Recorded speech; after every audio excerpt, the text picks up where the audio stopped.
Expect ಮಾಡಿದ್ರ? ಯಾಕಂತಂದ್ರೆ ನೀವು ಹೇಳ್ತಾ ಇದ್ರಿ ಕಿರಿಕ್ ಪಾರ್ಟಿ ನಂತರ ಒಂದು 150 ಸಿನಿಮಾಗಳು ಮಾಡಿದ್ರು ಕೂಡ ಅದೇ ಒಂದು ಗವರ್ಮೆಂಟ್ ಆಫೀಸರ್ ಆಗಿರ್ಬೋದು, ಲೆಕ್ಚರರ್ ಆಗಿರ್ಬೋದು, ಲಾಯರ್ ಆಗಿರ್ಬೋದು, ಇದೇ ತರದ ಕ್ಯಾರೆಕ್ಟರ್ನ ಬರ್ತಿದೆ.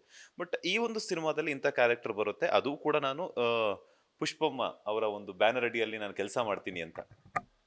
ದೇವರಾಣೆ ಗೊತ್ತಿಲ್ಲ. ನಾವು ಫಸ್ಟ್ ಡೇ ಬಂದಾಗ ಓಕೆ, ರಾಜು ಸಾರು ನನಗೇನು ಅಷ್ಟೊಂದು ಪರಿಚಯ ಏನಿರಲಿಲ್ಲ. ಫೋನ್ ಬರುತ್ತೆ, ಈ ಥರ ಒಂದು ಪಾತ್ರ ಇದೆ, ಮಾಡಬೇಕಾಗತ್ತೆ ನೀವು ಅಂತ. ಈ ಥರ ತಲಕಾಡಲ್ಲೆಲ್ಲ ಶೂಟಿಂಗ್ ಇರುತ್ತೆ ಅಂತ ಒಪ್ಕೊಂಡ್ವಿ. ಅದಕ್ಕೆ ತಕ್ಕನಾದ ಪೇಮೆಂಟು ಮಾತಾಡಿ ಎಲ್ಲ ಆಗಿ ಫಿಕ್ಸ್ ಆಯಿತು. ಕ್ಯಾರೆಕ್ಟ್ರು ಆಯಿತು. ಫಸ್ಟ್ ಡೇ ಶೂಟಿಂಗ್ ಹೋಗ್ತೀವಿ, ಚೆನ್ನಾಗಾಗತ್ತೆ.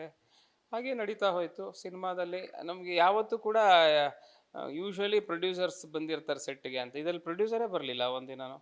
ಪ್ರೊಡ್ಯೂಸರ್ ಹಂಗೆ ಹೇಳ್ತಿದ್ದಾರೆ, ಪ್ರೊಡ್ಯೂಸರ್ ಹಿಂಗೆ ಹೇಳ್ತಿದ್ದಾರೆ, ಅವ್ರು ಹಂಗಂದರು ಇವ್ರು ಹಿಂಗಂದರು ಅಂತ. ಒಂದು ಪಾಯಿಂಟಲ್ಲಿ ರಾಜು ಸರ್ ನನಗೆ ಆ್ಯಕ್ಚುಲಿ ನಿಮ್ಮನ್ನು ಸೆಲೆಕ್ಟ್ ಮಾಡಿದ್ದೆ ಪ್ರೊಡ್ಯೂಸರ್ ಸರ್ ಅಂದರು. ಯಾರು ಸರ್ ಅವರು ಅಂದೆ. ಹೇಳ್ತೀನಿ ನಿಮ್ಗೊಂದು ದಿನ ಹೇಳ್ತೀನಿ ಅಂದರು. ಓ, ಇನ್ನೂ ಹೇಳಿ ಗೊತ್ತೇ ಇಲ್ಲ ಪ್ರೊಡ್ಯೂಸರ್ ಯಾರು ಅಂತ. ಪ್ರೊಡ್ಯೂಸರ್ ಯಾವುದೋ ಒಂದು ರೀಲ್ ನೋಡ್ತಿದ್ರಂತೆ. ಇವ್ರನ್ನ ನೋಡ್ರಿ, ಪಿ ಎ ಕ್ಯಾರೆಕ್ಟರ್ಗೆ ಹಾಕ್ಕೊಳ್ರಿ, ಚೆನ್ನಾಗಿ ಮಾಡ್ತಾರೆ ಇವರು ಅಂತ ರೀಲ್ ಕಳಿಸಿ ಇವರಿಗೆ ಸೆಲೆಕ್ಟ್ ಆಗಿದ್ದು ನಾನು. ರಾಜು ಸರ್ ತಲೆಯಲ್ಲಿ ಇತ್ತೇನೋ, ಆದರೂ ಕೂಡ ಅವರು ಮೇಡಮ್ ನೋಡಿಬಿಟ್ಟು ಮಾಡಿರೋದು ಅಂತ ರಾಜು ಸರೇ ಹೇಳಿದ್ರು. ಸೊ ಇದು ಇಡೀ ಚಿತ್ರೀಕರಣ ಮುಗಿಯುತ್ತೆ, ಸಿನಿಮಾ ಡಬ್ಬಿಂಗ್ ಆಗುತ್ತೆ. ಎಲ್ಲೋ ಒಂದು ದಿನ ಇತ್ತೀಚೆಗೆ ಮೊನ್ನೆ ನೀವು ಬಂದಿದ್ದೀರಿ ಅನ್ಸುತ್ತೆ, ಪ್ರೆಸ್ ಮೀಟ್ ಇತ್ತು ಅವ್ರೇನು ಅವತ್ತೇ ಅನೌನ್ಸ್ ಆಗುತ್ತೆ, ಇಷ್ಟು ದೊಡ್ಡ ಕ್ಯಾನ್ವಸ್ ಇರೋ ಸಿನಿಮಾನ ಇದು, ಇಷ್ಟು ದೊಡ್ಡ ಬ್ಯಾನರ್ದ ಅಂತ. ಅಂದರೆ ದೊಡ್ಡ ಸರ್ಪ್ರೈಸ್ ಎಲ್ಲರಿಗೂ. ಅಂದರೆ ಯಾವ ನಾವು ಗೋಪಿ ಸರ್ ಅದೇ ಮಾತಾಡ್ಕೊಂಡ್ವಿ ಯಾವತ್ತು ಪ್ರೆಸ್ ಮೀಟಲ್ಲಿ. ಅವರು ಏನು ಗುರು, ಇಷ್ಟು ದೊಡ್ಡ ಕ್ಯಾನ್ವಸ್ ಸಿನಿಮಾನ ನಾವು ಮಾಡಿರೋದು, ಯಾವುದೋ ಸಿನಿಮಾ ಮಾಡಿದ್ದೀವಿ ಅಂದ್ಕೊಂಡು ಬಂದರೆ ಇವತ್ತು ಕೊತ್ತಲವಾಡಿ ಅಂದರೆ ದೊಡ್ಡ ಬ್ಯಾನರ್ ಇದೆ, ಅದರಿಂದ ದೊಡ್ಡ ಶಕ್ತಿ ಇದೆ. ಪಿ ಎ ಪ್ರೊಡಕ್ಷನ್ಸ್ ಅಂತ ಆ ಪುಷ್ಪಾ ಮೇಡಮ್ಮು ಭಾಳ ಸರ್ಪ್ರೈಸು. ಅಂದರೆ ಈ ಈ ಅವಕಾಶ ಎಲ್ಲರಿಗೂ ಸಿಗಲ್ಲ. ಎಲ್ಲೋ ಅದೃಷ್ಟ ನನ್ನದು ಇದರಲ್ಲಿ ಭಾಗಿಯಾಗಿರುವಂಥದ್ದು. ಅದು ಒಂದು ಒಳ್ಳೆಯ ಪಾತ್ರ ಬೇರೆ. ಭಾಳ ಖುಷಿ ಕೊಡ್ತಾ ಇದೆ. ಇದು ಖಂಡಿತ ಇದು ದೊಡ್ಡ ಮಟ್ಟದ ಯಶಸ್ಸಾಗತ್ತೆ ಅಂತ ನಂಬಿಕೆ ಇದೆ ನಮಗೆ. ಸರ್, ಈಗ ಮೇಡಮ್ ಆಲ್ರೆಡಿ ಸಿನಿಮಾ ನೋಡಿರ್ತಾರೆ, ಒಂದಷ್ಟು ಸೀಕ್ವೆನ್ಸ್ ಅನ್ನು ನೋಡಿರ್ತಾರೆ, ಬಿಕಾಸ್ ಎಡಿಟಿಂಗ್ ಟೈಮಲ್ಲೂ, ಬಿಕಾಸ್ ನಿಮ್ಗಂತೂ ಗೊತ್ತಿರಲಿಲ್ಲ ಅವರೇ ಪ್ರೊಡ್ಯೂಸ್ ಮಾಡ್ತಿದ್ದಾರೆ ಅಂತ ಹೇಳ್ಬಿಟ್ಟು. ಎಲ್ಲರಿಗೂ ಟೀಸರ್ ಲಾಂಚ್ ಟೈಮಲ್ಲೆಲ್ಲ ನಮ್ಗಳಿಗೆಲ್ಲ ಗೊತ್ತಾಯಿತು. ಅದಕ್ಕಿಂತ ಮುಂಚೆ ಒಂದು 10-15 ದಿನ ಮುಂಚೆ ನಿಮ್ಗೆ ಗೊತ್ತಿರುತ್ತೆ. ಈಗ ನೋಡಿದಾಗ ನಿಮ್ಮ ಅಭಿನಯ ಅಂದರೆ ನಿಮ್ಮನ್ನ ಅವರೇ ಸೆಲೆಕ್ಟ್ ಮಾಡಿರೋಂಥ ಖುದ್ದಾಗಿ, ಸೊ ಏನಾದರೂ ಹೇಳಿದ್ರಾ ಅಂತ? ಮೇಡಮ್ನ ನಾನು ಪರ್ಸನಲಿ ಮೀಟ್ ಮಾಡಿಲ್ಲ. ಅವತ್ತು ಇದು ಟೀಸರ್ ದಿನ ಮೀಟ್ ಮಾಡಿದ್ವಿ. ರಾಜು ಸರ್ ನನ್ನನ್ನು ಅವರು ಕರ್ಕೊಂಡೋಗಿ ಪರಿಚಯ ಮಾಡಿಸಿದ್ರು. ಅವತ್ತು ತುಂಬ ಬ್ಯುಸಿ ಇದ್ದರು, ಹಾಗಾಗಿ ಏನು ಮಾತಾಡ್ಲಿಕ್ಕೆ ಆಗಲಿಲ್ಲ ಅದು ಆ ವಿಚಾರವಾಗಿ. ಮುಂದೊಂದು ದಿನ ಖಂಡಿತ ನಾವು ಅವ್ರನ್ನ ಮೀಟ್ ಮಾಡ್ತೀವಿ, ಮಾತಾಡ್ತೀವಿ ಅಂತ. ಈ ಪಾತ್ರ ನನಗೆ ರಾಜು ಸರ್ ಹೇಳಿದಾಗೆ, ನಾವು ಡಬ್ಬಿಂಗಲ್ಲಿ ನೋಡಿದಾಗೆ ಒಂದಷ್ಟು ನಿಲ್ಲತ್ತೆ ಇದು ನನ್ನ ಪಾತ್ರ. ನಂದಾಗಿರೋ ಎಲ್ಲ ಕ್ಯಾರೆಕ್ಟರ್ಗಳು ಒಂದು ಜನಕ್ಕೆ ರೀಚ್ ಆಗುವಷ್ಟು ನಾವು ಅಭಿನಯ ಮಾಡಿದ್ದೀವಿ, ಅದನ್ನು ಮಾಡಿಸಿದ್ದಾರೆ ಕೂಡ. ಆ ನಿಟ್ಟಿನಲ್ಲಿ ಈ ಸಿನಿಮಾ ಪಾತ್ರ ಗಟ್ಟಿಯಾಗಿದೆ ಅಂತ ನನಗನ್ಸುತ್ತೆ. ನೆಕ್ಸ್ಟ್ ಯಶ್ ಅವ್ರ ಜೊತೆಗೆ ಯಾವಾಗ ಸಿನಿಮಾ ಮಾಡ್ತೀರಾ? ನನಗೆ ಒಂದು ಖುಷಿ ಏನಂದರೆ, ಒಂದು ಬ್ರ್ಯಾಂಡ್ ಹೆಸರು ಮರೆತು, ಫ್ರೀಡಮ್ ಆಯಿಲ್ ಇರಬೇಕು. ಅಡ್ವರ್ಟೈಸ್ಮೆಂಟ್ ಮಾಡ್ತಾ ಇರ್ತೀನಿ ನಾನು. ಶೂಟು ನಿಪಾನ್ ಪೇಂಟ್ ಅಂತ ಮಾಡಿದೆ, ಫೋನ್ಪೇ ಮಾಡಿದೆ, ಅಲ್ಲ ಪೇಟಿಎಮ್ ಮಾಡಿದೆ, ಇದು ಫ್ರೀಡಮ್ ಆಯಿಲ್ ಅಂತ. ಅದರಲ್ಲಿ ನನಗೆ ಗೊತ್ತಿಲ್ಲ, ಸೆಲೆಕ್ಟ್ ಆಗಿಬಿಟ್ಟೆ ಆ್ಯಡ್ಗೆ.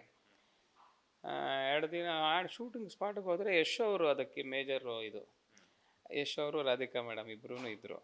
ಸೊ ಅವ್ರ ಮನೆ ಆಳಿನ ಕೆಲಸ ನಂದು ಆ ಆ್ಯಡಲ್ಲಿ, ಮನೆ ಆಳು ಆ ಅಡ್ವರ್ಟೈಸ್ಮೆಂಟಲ್ಲಿ. ಅವತ್ತು ಫುಲ್ ಅವ್ರ ಜೊತೆಗೆ ಕಳೆದಿದ್ದೀನಿ ನಾನು. ಅದೊಂದು ಅವಕಾಶ ಸಿಕ್ತು. ನೀವು ಕೇಳಿದ್ರೆ ಅವ್ರ ಜೊತೆಗೆ ಯಾವಾಗ ಸಿನಿಮಾ ಮಾಡ್ತೀರಿ ಅಂತ. ಸಿನಿಮಾ ಮಾಡೋ ಅವಕಾಶ ಸಿಕ್ಕಿಲ್ಲ, ಅಟ್ಲೀಸ್ಟ್ ಅಡ್ವರ್ಟೈಸ್ಮೆಂಟಲ್ಲಿ ಅವ್ರ ಜೊತೆ ಭಾಗಿಯಾಗಿದ್ದೆ. ನನ್ನನ್ನು ತುಂಬ ಚೆನ್ನಾಗಿ ಟ್ರೀಟ್ ಮಾಡಿದ್ರು, ಮಾತಾಡಿಸಿದ್ರು, ಫೋಟೋ ತೊಗೊಂಡು ಬಂದಿದ್ದೆ ಅವತ್ತು. ಅದು ಒಂದೇ ಸಂದರ್ಭ ಯಶ್ ಅವ್ರನ್ನ ನಾನು ಯಶ್ ಸರ್ನ ಮೀಟ್ ಮಾಡಿದ್ದೆ.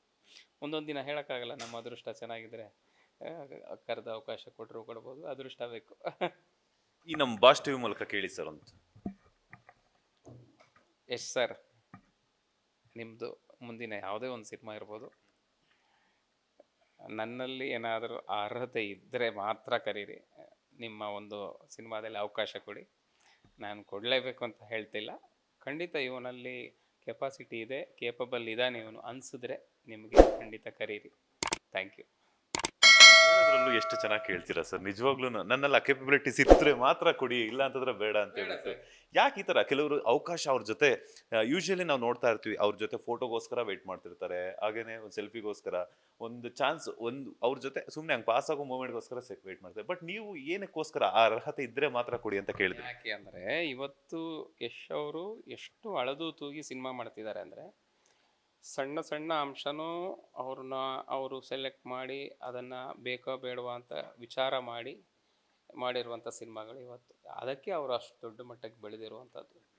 ಎಲ್ಲರೂ ಕೂಡ ಅಷ್ಟೇ, ಕತೆ ಸುಮ್ಮನೆ ಸಿಕ್ಕಿದೆ ಅಥವಾ ಪ್ರೊಡ್ಯೂಸರ್ ಸುಮ್ಮನೆ ಸಿಕ್ಕಿದ್ದಾರೆ, ನಾನು ಓಡೋಗಿ ಸಿನಿಮಾ ಮಾಡಿಬಿಡ್ತೀನಿ ಅಂತ ಮಾಡಬಾರ್ದು. ನಾನು ಹೇಳೋದು ಅದೇ ಆಗ್ತಿರೋ ತಪ್ಪ ಅಂತ ಅನಿಸುತ್ತೆ. ಅಂದರೆ ಇದಕ್ಕೆ ಒಂದಷ್ಟು ಹೋಮ್ವರ್ಕ್ ಆಗಬೇಕೇನೋ.